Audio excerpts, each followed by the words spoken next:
Oremos. Querido Deus, amado Pai, obrigado, Senhor, por mais um dia.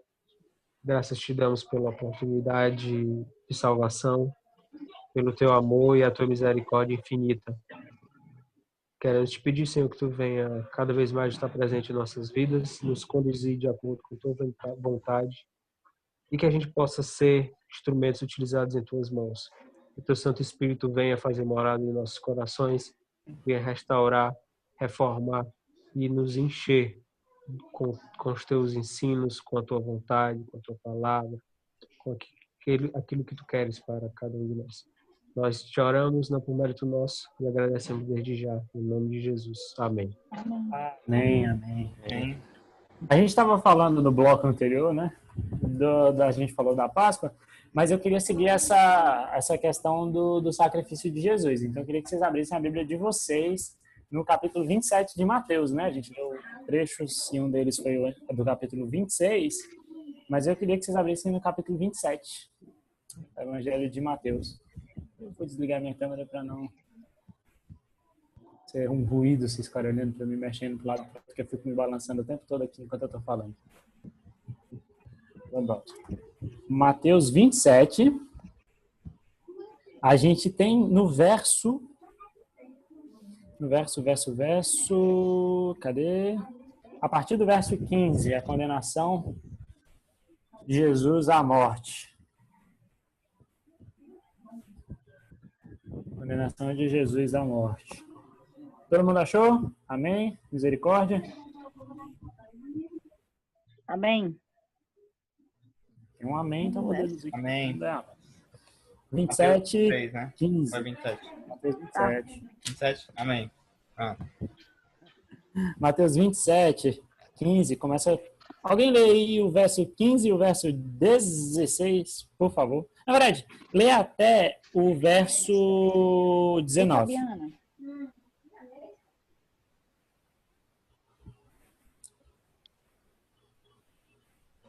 Alguém? Do 15 ao 19? Isso. Era costume do governador, por ocasião da festa, soltar um prisioneiro escolhido pela multidão. Naquele dia estava ali um prisioneiro muito conhecido, chamado Barrabás, né?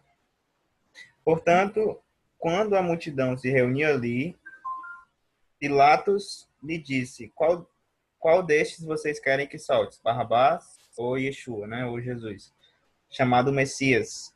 Porque sabia que haviam entregado por inveja. Até o 20?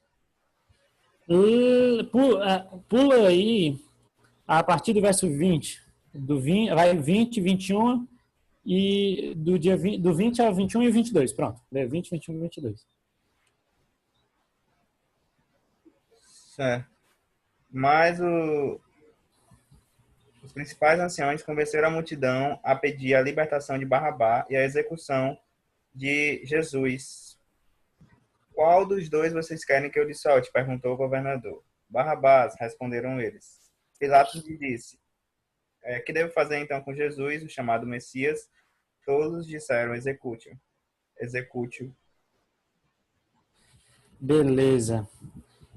O que é que vocês acham dessa história? Vocês já ouviram falar dela, já devem ter lido ela. O que é que vocês acham? O que é que lhes chama a atenção nesse momento? Vocês podem usar o que a Ellen White fala também. Ela tem um texto muito famoso sobre esse momento.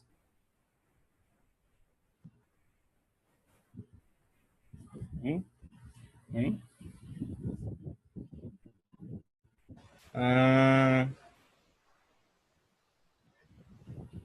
O que a gente acha? O que eu acho do texto?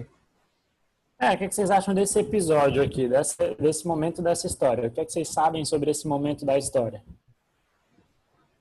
O que está acontecendo aqui? Foi na hora que Pilatos mostrou Barrabás e Jesus, né? E aí ele disse que ia soltar um dos prisioneiros, né? Que era costume, certo, na época da festa, soltar um prisioneiro. E aí ele pergunta se eles queriam soltar Barrabás ou Jesus, o Messias. Sim. E Ellen White, ela tem um texto que fala sobre esse momento muito forte, significado muito profundo. Você quer falar, Romário? Pode falar. Não, pode continuar. E eu não sabia que Barrabás tinha também o nome de Jesus, né? É Jesus de Barrabás. Pois é. Jesus Barrabás. Tem alguns escritores.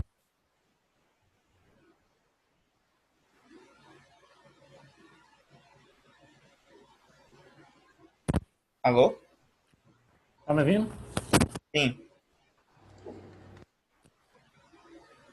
Agora não sei se você tá falando. O áudio caiu aqui pra mim do Jean. Bicho, o fone aqui tá de vez em quando dá uma viajada. Trajano, fala rapidinho sobre essa correlação com o ministério de João Batista. Rapaz, esse é um assunto muito forte. Inclusive, tem a ver com algumas questões que nos foram solicitadas hoje. Não vou responder agora, até mesmo para não mesclar um assunto com outro, ficar aquele, como a gente diz, né? Aquela farofa, né? Aquele pastel. Vamos nos ater ao tema. Mas, com relação a isso, é o seguinte. Há uma correlação, vou colocar nesses termos, entre esse momento de Pilatos no Pretório Romano, quando ele apresenta Cristo, com o ministério de João Batista. Por quê? Nos primeiros versos do Evangelho de João, a gente vê que João Batista, quando se encontra com Cristo, a expressão que ele utiliza é uma expressão muito forte, né? Na língua hebraica, né? As línguas semíticas ali, né? Ele diz assim, Se Elohim se ata meolam, né? Eis aí o Cordeiro de Deus que tira o pecado, né? Interessante que a expressão que ele usa ali, Olam, é até mais forte. É uma expressão ligada ao universo. Você está entendendo? E naquele momento ele apresenta o Cordeiro de Deus, né? O Messias, o prometido. Deus encarnado. É assim que o Evangelho de João apresenta Jesus Cristo. Cristo passa ali 3 anos e meio com todo aquele povo, não tinha só judeus ali, tinha bastante pessoas que vinham, né, e convergiam para Jerusalém, gentios de toda a ordem, todos os segmentos, países. E Cristo passa 3 anos e meio com eles ali. É interessante que nas vésperas da Páscoa, né, Cristo se separa, se ausenta, faz a ceia com os seus discípulos e exatamente aquela parcela de líderes que não o reconhecia como Cordeiro de Deus, sendo um emissário do povo de Israel, um nabi, um profeta, e Cristo disse que João Batista era mais do que um profeta. Era mais do que um profeta. Uma pessoa que era da linhagem deles, pertencendo à nação deles, apresenta, olha, esse é o Cordeiro de Deus, e eles não aceitaram. Líderes, nós estamos falando do povo, porque muitas pessoas ali em Israel, multidões de judeus aceitaram e seguiam a Jesus. E aí, quando os líderes se aproximam lá do pretório romano, um gentil, um monista, né? Vamos dizer assim, um incrédulo, um Pôncio romano se apresenta diante deles e manda chamar alguém. E lá vem Jesus, coroado de espinhos, com um manto púrpura sobre os ombros, e um pagão olha para aqueles líderes e reapresenta eles de novo aquele a quem eles estão rejeitando. Eis aqui Jesus de Nazaré, o rei dos judeus. Foi anunciado pela boca de judeus, de um nabi judeu, de um profeta, um emissário judeu, e também foi reconhecido diante deles por um cônsul romano, por um pagão, né? É um sobre todo nome honrado em todas as línguas, seja por judeus ou por gentios. Realmente é isso. É isso aí, tem esse negócio muito importante. E também a gente tem aqui um momento de muita enganação, né, galera? A Ellen White fala que nesse episódio específico, o próprio Satanás estava no meio da multidão. Aqui fala que, verso 20, né, os líderes estavam persuadindo o povo para que pedissem a soltura de Barrabás e não de Jesus, de Jesus Cristo, né, Jesus Messias. E Ellen White fala que o próprio Satanás estava no meio da multidão incentivando as pessoas a gritar por Barrabás. Deixa eu perguntar um negócio para vocês. Acho que eu cheguei a falar um dia, a gente lendo sobre uma narrativa. Eu não sei se eu comentei, mas eu vou comentar agora. Os nomes na narrativa bíblica, elas são muito importantes. Já ia falar isso. Vocês sabem o que significa Barrabás? Filho do pai, né? Filho do Pai, exatamente. E, Fala. não, aí agora, prestando atenção de que ele se chamava Jesus Barrabás, tipo, Jesus, o filho do Pai, era como se ele estivesse perguntando, vocês querem que solte Jesus, o filho do Pai, ou Jesus, aquele que se diz o Messias? Era esse o ponto que eu queria chegar. A gente Aí, tem... Ah, foi muito... realmente o pessoal foi enganado, né? tipo, você tem um momento em que tem pessoas realmente que querem a morte de Jesus ali no meio, que incentivam a pessoas que talvez Jesus tinha passado um momento ali de muita surra. Jesus estava desfigurado ali naquele momento. Jesus estava... Galera, a gente vê, né, Jesus bonitinho na cruz pra gente reconhecer o personagem e tal. No do Mel Gibson ele ainda tá já todo surrado, né, no filme A Paixão de Cristo, mas naquela vibe, Jesus estava desfigurado. Jesus tinha passado uma noite ali de tortura. E muitas pessoas, com certeza, ali foram enganadas e gritaram pedindo errado, né? Vamos dizer assim. E nessa ideia, eu queria que vocês pulassem para Atos. Evangelho de Atos. Evangelho de Atos, não. O livro de Atos. É o segundo livro de Lucas. No capítulo 2. Abram em Atos. Capítulo 2. A partir do verso 22. O discurso de Pedro, né? A gente vai ver um trecho aqui do discurso de Pedro.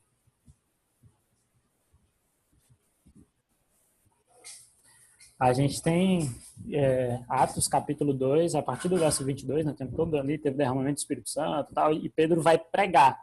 A gente usou esse texto já quando a gente falou sobre missão, né, evangelho, qual é o evangelho. E Pedro começa seu discurso, o verso 22. Alguém pode ler ele para mim até o 22 e o 23, por favor? Atos 2, 22 e 23.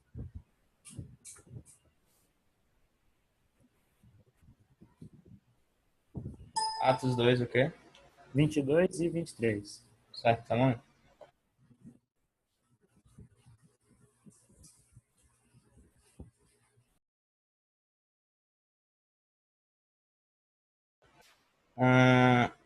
Atos 2, 22 e 23. Homens de Israel, ouçam isso. Jesus de Nazaré foi um homem que lhe demonstrou ter sido enviado da parte de Deus por meio de obras poderosas, milagres e sinais que Deus realizou por meio dele na presença de vocês. Vocês mesmos sabem. Esse homem foi preso de acordo com o plano predeterminado de Deus e sua presciência, e mediante a agência de pessoas desligadas da lei, vocês pregaram no madeiro e o mataram. Show, valeu. Então a gente tem aqui Pedro pregando para a galera e dizendo assim, o seguinte, o Jesus lá que vocês crucificaram, era ele o Messias. Vocês mataram o Messias, vocês crucificaram o Messias. Se eu não me engano, a gente tem aqui um momento, a gente está num período de festas, né? A gente está aqui no Pentecostes. Então, muito da galera que estava ali no dia da crucifixão de Cristo estava aqui também com Pedro.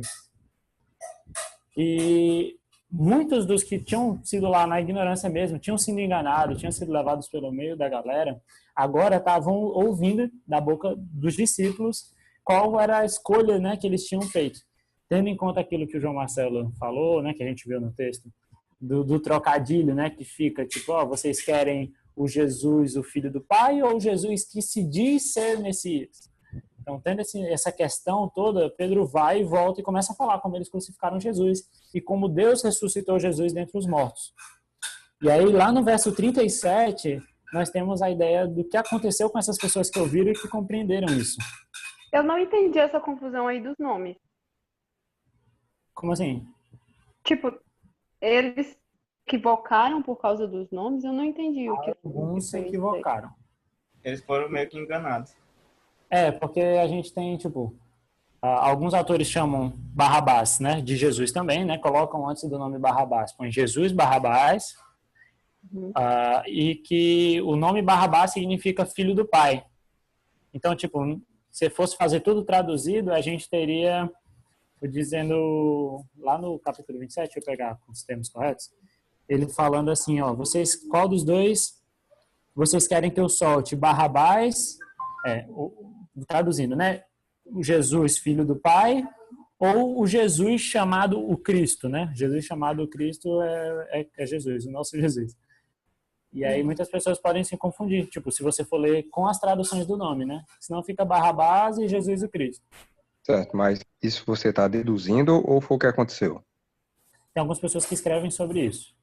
Tem texto sobre o assunto. Tipo, Algumas pessoas concluem que de fato alguns se enganaram. Exato. Se eu não me engano, e aí eu não posso agora confirmar, Ellen White cita esse engano, mas ela cita no sentido de, tipo, no momento aqui do sermão de Pedro, muitos dos que estavam aqui estavam no momento da crucifixão de Cristo e tinham gritado para liberar Barrabás. Ela cita num contexto de, tipo, a galera que está aqui no sermão de Pedro, em Atos 2, estava presente no dia que Jesus foi crucificado e gritaram pedindo Barrabás. E agora eles se arrependem, né?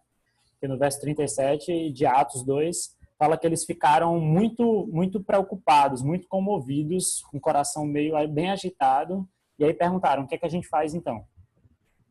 Eu li o História da Redenção essa semana e estava nessa parte exatamente nessa parte da crucificação. Ela fala que a tentação e a influência dos demônios foi tão grande que foi quase irresistível não condenar Jesus.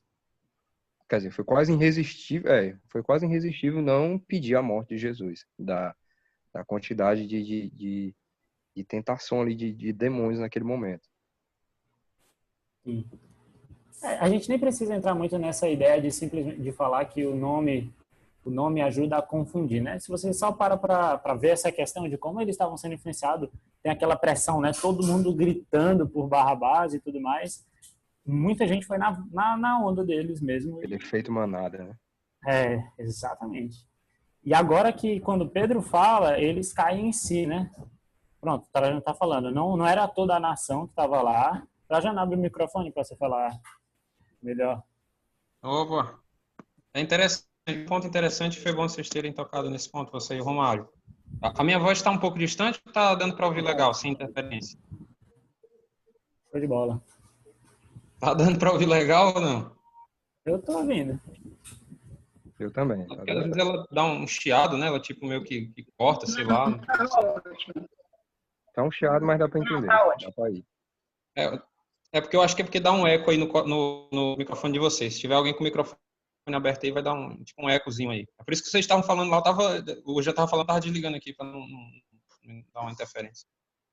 Mas assim, tocando no ponto de vocês, é interessante que no próprio livro Desejado de Todas as Nações, Ellen G. White, ela diz assim, que não era toda a nação que estava lá, caso, né, boa parte da nação, porque era muita gente mesmo, caso boa parte, não uma grande parte dessa nação, soubesse do que havia ocorrido com Jesus de Nazaré, no que diz respeito à questão do seu suposto julgamento, porque aquele julgamento ali quebrou todas as regras da própria Halahá, que é a legislação civil judaica, né? Não se podia julgar uma pessoa daquele jeito, às escuras, né? Às escondidas, né?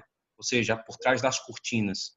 Eles torturaram uma pessoa que não foi julgada à luz do dia, né? Condenaram e sentenciaram em tempo, vamos dizer assim, em tempo recorde, né? Foi um julgamento ilegal, de acordo com a própria legislação do povo de Deus, né? Israel.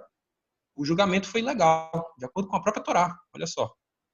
E ela diz que se caso boa parte da nação soubesse do que havia ocorrido, eles teriam ido para gritar, para pedir a soltura de Jesus de Nazaré, né? Então, quem é que estava lá presente naquele recinto, né? Era um local que não comportava toda a nação, que era o Pretório Romano, a Fortaleza de Antônio. Quem estava ali eram pessoas que haviam sido incitadas por uma classe específica do antigo rabinato que tinha lá, formado pelo Sanhedrin. A gente sabe que tinha um número de cadeiras fixas no Sanhedrin, que é o antigo Sinédrio, a Corte Legislativa de Israel, e os outros eram justamente os líderes que se opunham ao ministério de Cristo. E também não eram todos, era uma classe específica. Então, vamos dizer assim, não foi toda a nação que pediu. Foi uma parte minoritária que pediu, uma parte pequena que pediu a crucifixão de Cristo. Porém, aí você pergunta, mas foi uma parte pequena? Por que ele foi condenado? porque era uma parte, era uma porção minoritária extremamente influente na nação. Essa é a questão. Tinha um poder econômico e político muito influente na nação, principalmente ali a classe dos chamados herodianos, né? Então, o que ocorreu ali, resumidamente, né, para não tomar o tempo aqui, o que ocorreu ali foi um complô, galera. Certo? Foi um complô, né? Cristo foi julgado injustamente, exatamente, foi julgado injustamente por uma classe minoritária, influente na nação, tinha um poder econômico e político muito grande e que literalmente pressionaram Pilatos para cometer um crime, né? E Pilatos, me perdoe aqui a expressão, foi frouxo. Resumidamente é isso, foi frouxo. Não foi homem o suficiente. Ele não tinha barba, né? Com certeza. Graças a Deus, não. Quem tinha barba eram os rabinos. Deixa eu fazer o papel do advogado do diabo. Misericórdia. Naquela época, tinha muitas pessoas que se diziam, não exatamente naquela época, mas né, eles tinham um histórico de falsos messias. E sempre que eles seguiam certos messias, sempre havia uma consequência muito grande, rebeliões e mortes e decepções. E eles viam Jesus como só mais um falso profeta, só mais um enganador, para desviar a nação, dos caminhos certos. Então não foi tão fácil assim ter Jesus como Messias para aquelas pessoas que não viram ele agindo, para aquelas pessoas que só tinham os ouvidos voltados para os líderes. Isso é bem visível hoje no nosso dia a dia. A gente busca muito ouvir os líderes e somente eles. Somente os líderes é que muitas vezes tangem as nossas decisões. Isso pode ser perigoso. Exatamente. A gente tem... Vocês estão... Bugou o teu áudio, Jean. Tá me ouvindo agora? Sim. Pronto, show. Agora ele pifou de novo. Parou de novo. Mas o áudio do Jean aí tá... Voltou, agora voltou. Com fogo. Voltou, pronto. Fogo. Misericórdia, eu estava na aula um dia desse, aí o professor foi falar um negócio. E aí, Jean, aí o meu áudio bugou na hora, ele, eita, não tá na aula, né? Eu, não, eu corrigi aqui, eu voltei, professor. Aí sim, hein? Mas assim, a gente tem aqui, né, nesse momento, para, sei lá, ser bem enfático agora, bem bruto, assim que o povo agora reconhece, né? Agora que as cartas foram postas na mesa, né, pelos discípulos, mostrando qual tinha sido a real situação, quem eles tinham condenado e como eles tinham feito uma decisão bem errada e tinham sido enganados, né? Tinha toda uma orquestra por trás enganando. Agora eles perguntam o que a gente tem que fazer. E aí, na continuação do capítulo 2 do livro de Atos, nós temos algumas falas que a gente ouve muito ainda e fala, mas é porque Pedro fala um negócio muito importante. Ele fala, arrependam-se e cada um de vocês seja batizado em nome de Jesus para a remissão dos seus pecados. E lá, Paulo, em Romanos capítulo 6, ele vai fazer uma explicação do que significa, né, da simbologia do batismo. E a simbologia é uma simbologia de morte. Então, basicamente, botando em outras palavras, todo mundo falou, olha, vocês mataram Jesus. Vocês mataram o Messias. Aí todo mundo, meu Deus, e o que é que a gente faz agora? Morram com ele. Mas a morte que ele quer que vocês morram em volta não é a morte que ele morreu. É uma morte para uma nova vida, para ter um novo nascimento. Vocês vão nascer de novo. Vocês vão recomeçar. E vocês vão passar por uma cerimônia que parece muito com o que vocês fizeram com ele, mas com certeza sem todo o sofrimento, né, que ele passou. E aí o batismo, né, esse momento de arrependimento, tem no significado de tipo, eu e você, todos nós, reconhecendo o que nós fizemos com Jesus na cruz do Calvário, porque nós também participamos dessa morte. Então, toda vez que a gente peca, né, é como se a gente botasse mais um peso mais uma sujeira, suja mais a cortina do santuário para Jesus limpar. Então, a gente tem que reconhecer que a gente também tem esse peso de culpa, né? A gente fala que eles fizeram e tudo, mas o nosso pecado faz isso também. E é por isso que o nosso arrependimento deve gerar em nós um desejo, através do Espírito Santo, de um recomeço. E eu imagino que todos aqui já tenham participado, né, do batismo, já tenham sido batizados, mas se vocês não forem, não tiverem sido, ou se vocês foram, por muito tempo eu parei e pensei, não sei se meu batismo valeu, foi de verdade. Nós temos várias cerimônias que apontam, né, para o papel da morte de Cristo, a Santa Ceia é uma delas, e como nós somos ocupados por ela e como nós devemos nos portar diante da morte de Cristo, né? Nos arrependendo e querendo ser co-participantes.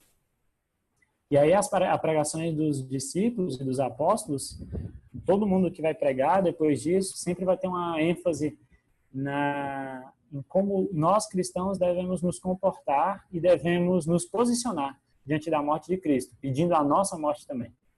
Que cada um de nós leve a sua própria cruz, não um peso que você vai carregar para a vida, mas a sentença de morte também, de que eu estou morrendo todos os dias e que Cristo não vive mais dentro de mim. Não, que Cristo vive em mim e eu não vivo mais dentro de mim.